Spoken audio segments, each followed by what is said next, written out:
5장 7절에서 9절 말씀입니다. 1295페이지 미가서 5장 7절에서 9절 같이 읽겠습니다. 야곱의 남은 자는 많은 백성 가운데 있으리니 그들은 여호와께로부터 내리는 이슬 같고 풀에 내리는 담배 같아서 사람을 기다리지 아니하며 인생을 기다리지 아니할 것이며 야곱의 남은 자는 여러 나라 가운데와 많은 백성 가운데에 있으리니 그들은 수풀의 짐승들 중에 사자 같고 양떼 중에 젊은 사자 같아서 만일 그가 지나간 적 밟고 찢으리니 능히 구원할 자가 없을 것이라. 내 손이 내 대적들 위에 들려서 내 모든 원수를 진멸하기를 바라노라. 아멘. 하나님께서 열국들 열방 가운데 정말 보잘것없는 이스라엘을 택하신 이유는 아브라함에게 언약하신 대로 너는 복의 근원이 될지라, 너는 복이 될지라.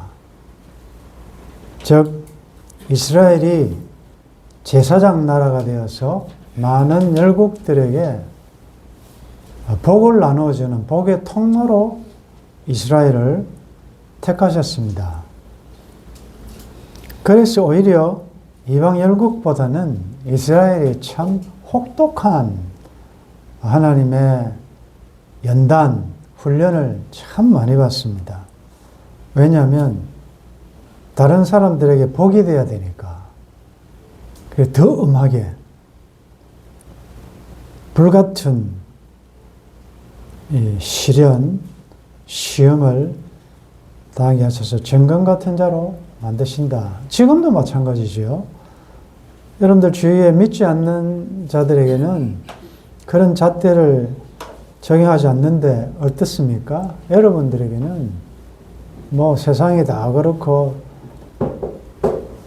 뭐 그쯤이야 다 통용되는데 그러나 우리에게는 굉장히 강한 기준을 또 수준을 요구하신다. 오전에 우리가 주신 말씀처럼 하나님은 눈높이로 점진적으로 우리들에게 말씀하시는데 여러분들의 신앙의 정도에 따라서 젖만 먹을 때는 그 정도의 수준으로 말씀하시고 또 많이 봐주시고 넘어가 주시고 허용하시는 것이 많은데 어떻습니까? 여러분들이 점점 신앙이 자라고 성화의 과정이 깊어질수록 요구하는 게 많아집니다. 굉장히 엄하게 옛날에는 봐주시더니 너무 심하게 하시네 할 정도로 그렇습니다.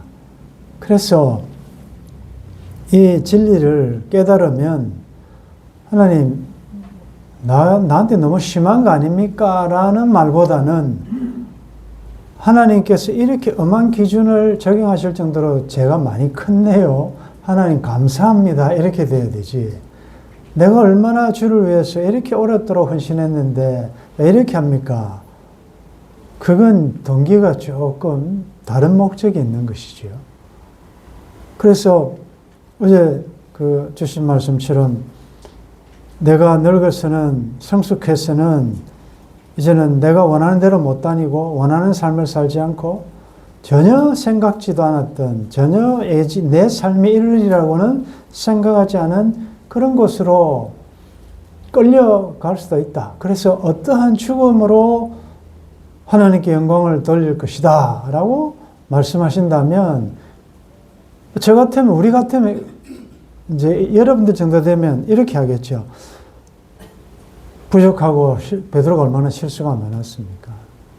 어떻게 보면 폐기처분 당해도 이 배신자라는 낙인을 찍고 살아야 될 그런 날을 우리 조금 전에 부른 찬송대로 그럼에도 불구하고 하나님 자녀 삼아주시고 그럼에도 불구하고 받아주시고 그것보다도 더 귀한 사명 주셔서 어차피 한 번 죽는 목숨 그 목숨까지도 죽음을 통하여 하나님께 영광 돌리게 하셨습니까? 그렇게 작정하셨습니까? 감사합니다. 그렇게 해야 안 되겠습니까? 감사합니다. 그래서 여러분들 정도 때는 웬만한 거 이제 하나님 안 봐주십니다. 좀 여러분들 그렇게 생각하셔야 돼요. 아니 대학생이 초등학교 동생 뭐 좀 차이가 나이 차이가 동생은 엄마가 아빠가 잘해주고 뭐 잘못해도 용서해주더만 자기한테 너무 까다롭게 왜 이렇게 차별하냐 이렇게 말할 수 있습니까? 야 너는 다 큰 놈 아니냐? 너는 성숙하지 않느냐? 하나님이 그렇게 하신다면 그러니까 여러분들이 굉장히 성숙하면서도 성숙함 그 대우를 하나님 해주시는데 이제 뭐 감미돼 가지고 이런 사람들하고 비교가 되겠습니까? 차라리 그렇게 하면 여러분들이 오히려 항의하셔서 하나님 저한테는 그렇게 안 하셔도 됩니다. 안 주셔도 됩니다. 오히려 저 약한 자에게 좀 신경 많이 써주십시오. 사실 그래야 되지 않습니까? 그런데 이론은 그런데 실제는 안 그렇더라고요. 제가 이전에 목회할 때 보면 생각나는 게 딱 두 가지인데 이제 일주일에 한 번씩 뭐 전화 신방 혹은 또 비즈니스 신방 이렇게 하지 않습니까? 근데 본인은 이제 상당히 성숙하다고 생각하는 분이 목사님 저한테까지 신경 안 써도 됩니다. 전화 안 하셔도 되고 이제 신방 안 하셔도 됩니다. 그 일 있고 조금 있다가 시험 들더라고요. 그분이. 또 어떤 분은 제가 요구하지도 않았는데 보따리를 들고 왔어요. 얘입니다. 보따리를 들고 왔어요. 제가 이곳에 이 나무 밑에 뼈를 묻으러 왔다고 그러더라고요. 근데 시간이 지났어요. 그분이 도로 보따리 찾아가더라고요. 뼈 안 묻고 또 옮기더라고요. 사람이 그런가 봐요. 이게 내가 성숙하더라도 섭섭함, 이런 조금 뭔가 나는 내가 더 대우를 받아야 되는데 그렇지 못함에 대한 아쉬움. 근데 여러분들 이제는 좀 내가 믿음이 있는지 스스로 확정해 보셔야 돼요. 그래서 하나님께 자꾸 한번 흔들어 봅니다. 그러면 흔들리면 지진이 뭐 3도, 4도 영적인 지진이 오면 흔들리는 거 보면 내가 아직도 많이 약하구나. 아직도 이게 건축이 말씀대로 산돌 위에 세워져 가지 않구나. 어디가 문제가 되었을까? 나사 하나를 딱 해야 되는데 그 설계도대로 되지 않으면 집이 무너지잖아요. 그래서 아예 마지막에 공력이 시험할 때 탈 것을 미리 지금 이렇게 드러나게 해주시면 감사하셔야 돼요. 새로 하면 되거든요. 우리는 얼마든지. 우리가 계시록 공부하면서 영의 마지막 타겟은 여자의 남은 자손이라고 그랬어요. 하나님의 계명을 지키고 예수의 증거를 가진 자들로 더불어 싸우려고 했다. 그러니까 하나님의 계명 안 지키고 예수의 증거도 없는, 소위 말해서 오늘 오전에 주신 말씀처럼 마당만 밟고 다니는 그런 사람들은 사탄이 그렇게 크게 신경을 안 써요. 왜냐하면 자기 밥이니까 얼마든지 조금만 손만 보면 이 조금만 뇌물 맞으면 바로 돌아오니까. 그런데 이건 뭐 어떤 상황 같아요. 이거 아프게 해도 이거 실패해도 그래도 배반하지 않고 끝까지 예수의 증거를 가진 자로 살려고 하는 그런 자들을 집중적으로 막 공략하기 시작하니까 지금 우리가 이렇게 어려움 당하는 거죠. 삶에서. 자, 오늘 본문에 보면 7절에 야곱의 남은 자는 많은 백성 가운데 있으리니 그들은 여호와께로부터 내리는 이슬 같고 풀 위에 내리는 단비 같다. 사람을 기다리지 아니하면 인생을 기다리지 아니한다. 여기 사람을 기다리지 않고 인생을 기다리지 않는다는 말은 사람을 의지하지 않는다. 인생이 의지의 대상이 아니다. 그의 위로와 그의 모든 것은 위로부터 여호와께로부터 오는 힘으로 살기 때문에 그런 자가 야곱의 남은 자손이다. 구약적으로 보면 야곱의 남은 자, 그루터기 남은 자, 그 여자의 남은 후손 아니에요. 우리 아닙니까? 하나님이 선택한, 너희들 택하시는 보라. 우리가 뭐 택함 될 만한 무슨 조건이 있습니까? 그런데 웬 은혜와 사랑, 하나님 은혜로 쓸데없는 자 구속하여 주시고, 구속이 뭡니까? 내 죄값을 치르시기 위하여 예수님이 값을 치르셨다는 거 아니에요. 그거 놀랍지 않습니까?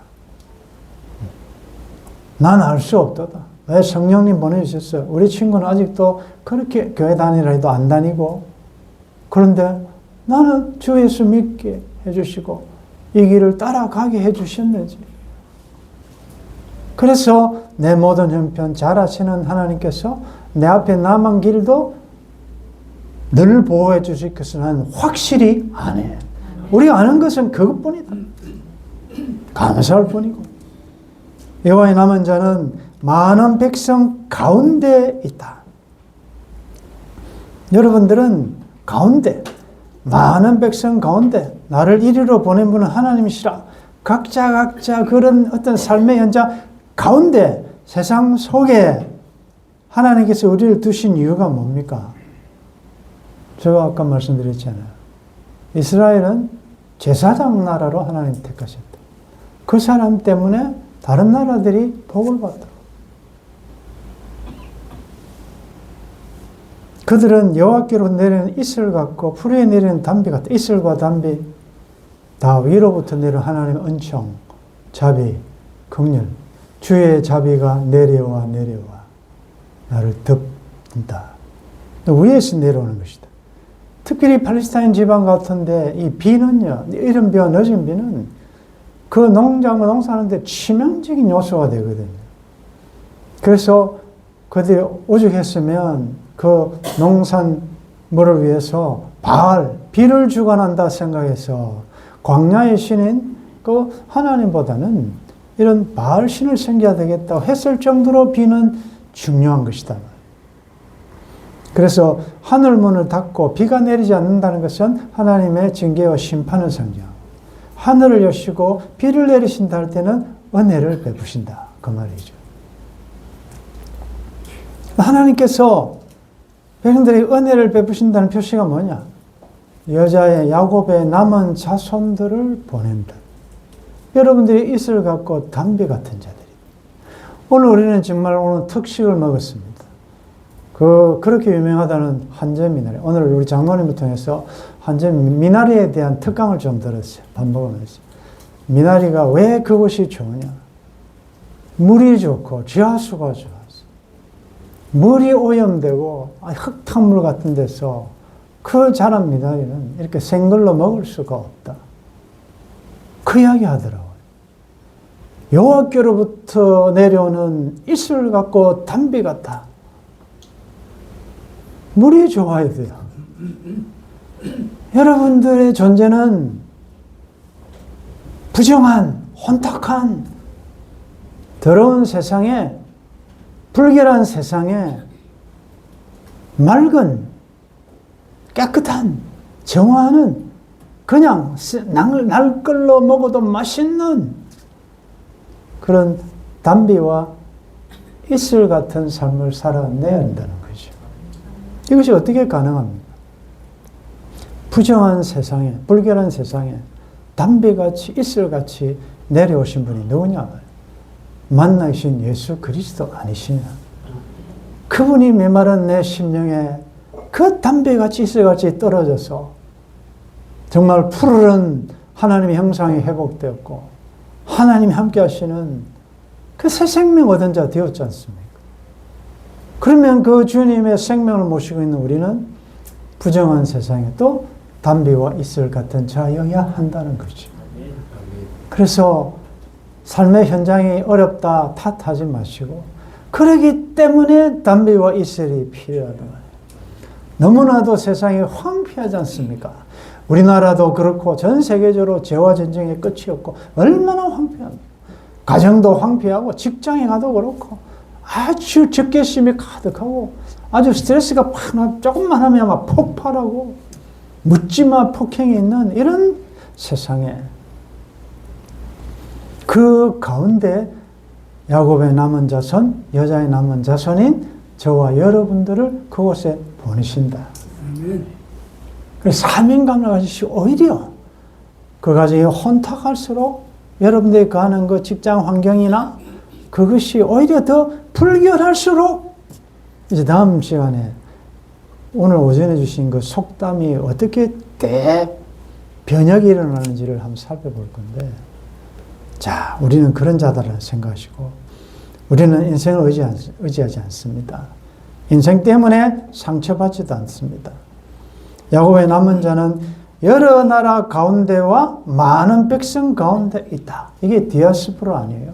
흩어진 유대인들, 흩어진 이스라엘, 흩어진 야곱의 자손들, 여러 나라 가운데 흩어진 자가 선교사님들 아닙니까? 그들은 정말 무너진 그 나라, 그 어두운 영의 세계에 있는 그들에게 정말 담비와 같은 이슬 같은 존재라고. 그리고 우리는 먼 곳에 가지는 못하지만 여러 백성 우리 이웃 가운데에 하나님께서 보내셨다. 그들은 비록 담비와 이슬처럼 그렇게 온유하게 보이지만 사자 같고 양떼 중에 젊은 사자 같다. 아주 강한 용감한 십자가의 군사들이란 말이죠.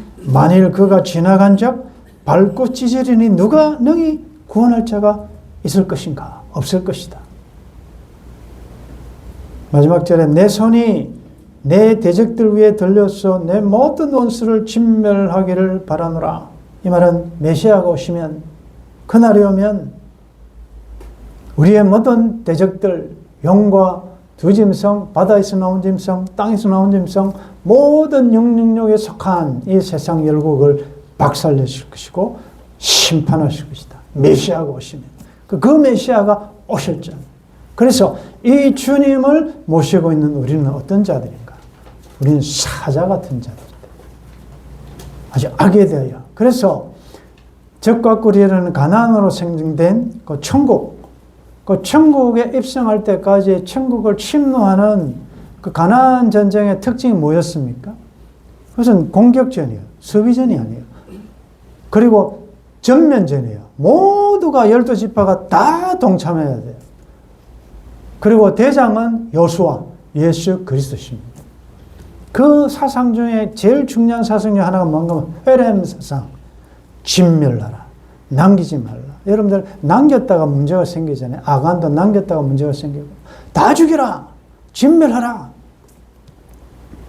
오늘 우리들에게 적용해보면 이 용과 짐승들과 여자의 남은 자가 싸울 때 내 힘만 의지하면 피할 수밖에 없지만 우리를 대신하여 싸우시는, 우리와 함께 싸우시는 대자증신 예수 그리스도와 함께 나가면 반드시 승리하게 될 줄 믿습니다.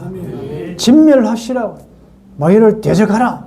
도망가지 말고 적극적으로 내 힘으로 능으로 하는 것이 아니고 성령의 도우심으로 하는 것이니까. 성령으로만 가능할 수 있으니까. 자, 여러분들은 담비 같은 이슬 같은 존재들이기 때문에 하나님께서 우리를 맑게 하고 깨끗하게 하는 정화작을 자주 하세요. 그리고 이 불결한 부정한 죄가 많은 세상에 보내기 때문에 여러분들을 거룩한 하나님의 형상으로 하나님의 전신갑주를 취하고 갈 수 있도록 자꾸 우리에게 도전하신다는 거죠. 이번 한 주간도 어떤 삶의 현실이 있을지 모르지만 꼭 기억하십시오. 나는 담비 같은 자. 나는 이슬. 정말 그들에게 없어서는 안 될 귀한 존재는 자기들은 나를 그렇게 인정 안 하더라도 여러분들 스스로가 그런 당당한 자긍심을 가지고 살려내시고 풍요롭게 하시고 그러나 동시에 사탄이 용이 지배하고 있는 그들과의 싸움에서는 십자가를 딱 앞에 내들고 당당하게 진멸하십시오. 이기시오. 우리에게 이김을 주신 하나님께 감사하면서 이번 한 주간도 야곱의 남은 자로서 여자의 남은 후손들로서 하나님의 사랑받은 택하신 족속으로서 담비와 같은 이슬 같은 삶을 살아내므로 하나님께 영광 돌리는 복된 여러분들의 여정이 되시기를 주의 이름으로 축원합니다. 아멘. 시대를 따라 다 무너진 것 같지만 하나님은 그루터기 남겨두셨습니다. 오늘 우리를 이 마지막 시대에 남겨두셨습니다. 그리고 백성들 가운데 나라 가운데로 우리를 파송시켜 주십니다. 하나님, 우리는 그 상황과 환경과 그것에 지배받지 않고 인생이나 사람을 의지하지도 않으며 기다리지 않고 우리는 여호와께로부터 내리는 은혜의 담비, 이슬 같은 하나님의 자비로 살아가는 자임을 믿게 도와주옵소서. 보내신 그곳에서, 황폐한 그곳에, 죄악이 관영한 부정한 불결한 그곳에 담배와 같은 이슬 같은 삶을 살아내므로 하나님께 영광 돌리게 하시며 모든 것을, 우리의 가는 길을 방해하는 모든 악의 세력들에 대하여 주의 도우심으로, 주의 영의 도우심으로 모든 것을 진멸하는, 승리하는, 넉넉히 이기는 우리의 광야 여정이 될 수 있도록 도와주옵소서. 주 예수님의 이름으로 기도드리옵나이다. 아멘.